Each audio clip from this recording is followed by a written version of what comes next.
조선인 노동자들의 강제 노동을 적시해야 한다는 조건으로 우리 정부는 일본이 사도광산을 유네스코 세계유산에 등재하는 데 동의를 했죠.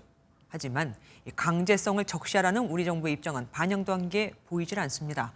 야당은 사도광산이 군함도에 이어 또 세계적인 명소로 조명을 받게 됐다. 도대체 윤석열 정부는 어느 나라 정부냐며 비판했습니다. 강재목 기자입니다. 사도광산 등재를 두고 한일 양국 정부가 강제노동 표현은 쓰지 않기로 사전 합의했다. 일부 일본 언론에서 이 같은 보도가 이어지자 정부는 즉각 사실무근이라는 입장을 밝혔습니다.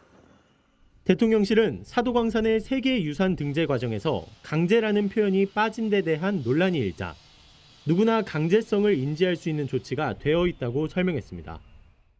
대통령실 관계자는 일본 정부가 세계문화유산 등재 전 이미 사도광산 인근에 조선인 노동자 전시실을 여는 등 선 조치를 마쳤다고 밝혔습니다.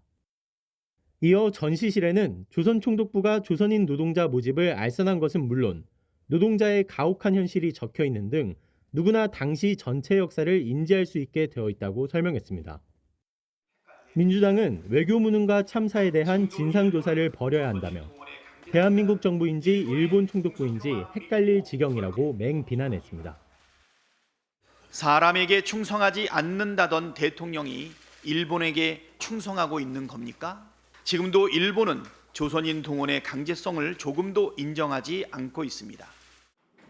개혁신당 역시 우리 정부의 동의가 사도광산의 세계유산 등재에 결정적인 역할을 했다며 식민지배를 정당화하는 행위라고 비판했습니다.